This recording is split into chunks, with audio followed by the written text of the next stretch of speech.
अस्सलाम वालेकुम। इससे पहले हमने कुछ कॉन्सेप्ट्स पढ़े थे स्टैटिस्टिक्स के, जिस तरह के ऑब्जर्वेशन, वेरिएबल एट्सेट्रा। आज का जो हमारा टॉपिक है ये बड़ा इंटरेस्टिंग है और ये बड़ा इम्पोर्टेंट भी है स्टैटिस्टिक्स में। तो आज हम क्लासिफिकेशन ऑफ द डेटा पढ़ेंगे, लेकिन इससे पहले कि हम क्लासिफिकेशन ऑफ द डेटा पढ़ें, first we should know about what is data. Data क्या होता है?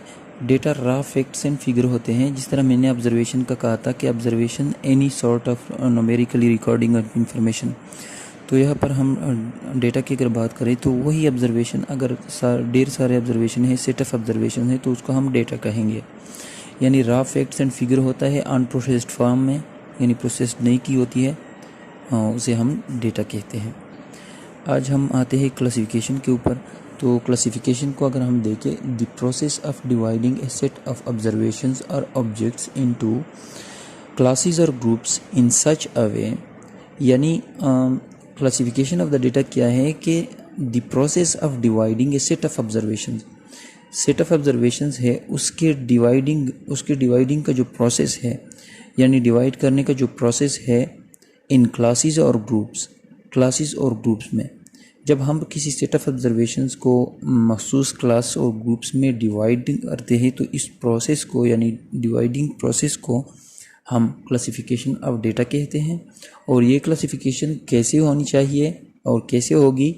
इन सच अ वे दैट ऑब्जर्वेशंस और objects in the same class और ग्रुप्स आर सिमिलर, कि अगर ऑब्जर्वेशंस सेम क्लास में जो भी ऑब्जर्वेशन हो वो आपस में एक दूसरे के सिमिलर हो।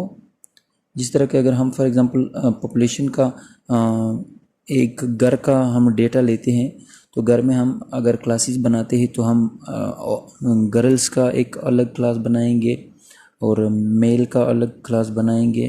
फिर मेल में जो छोटे बच्चे होते हैं उनका अलग क्लास होगा। अब ये छोटे बच्चे जिन क्लास में होंगे ये सिमिलर हैं। अब इस क्लास में जो ऑब्जर्वेशंस हैं वो एक दूसरे के सिमिलर है, यानी सारे छोटे बच्चे हैं। अब बड़ों का अगर हम क्लास बनाएंगे तो वो सारे हम उसी क्लास में रखेंगे जो कि एक दूसरे के सिमिलर है।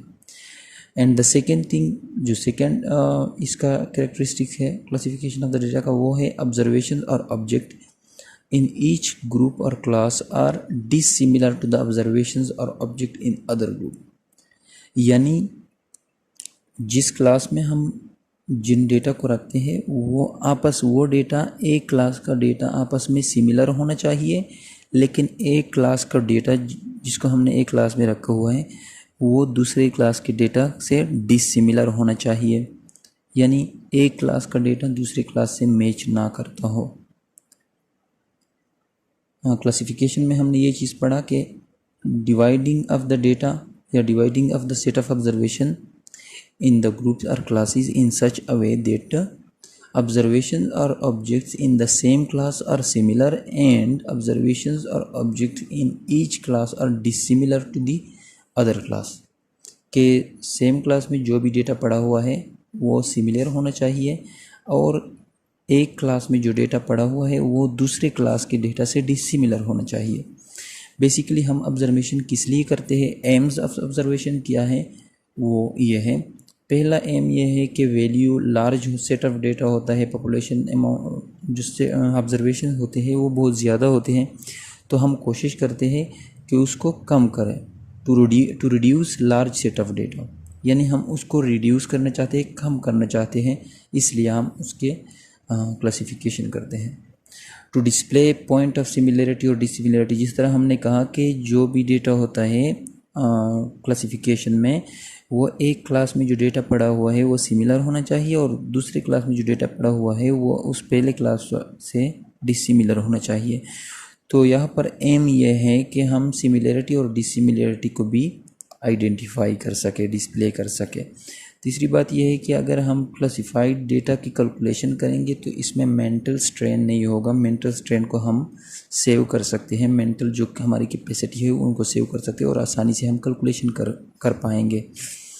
और हम डेटा को, important aspects of the data हम रिफ्लेक्ट कर सकते हैं, बयान कर सकते हैं, पॉइंट्स हम बयान कर सकते हैं और हम ग्राउंड कंपैरिजन यानी इन्फ्रेंसेस इस डेटा के ऊपर फिर बना सकते हैं मफरूज़ या हिपोथेसिस बना सकते हैं और इजीली कैलकुलेट कर सकते हैं कोई भी वैल्यू।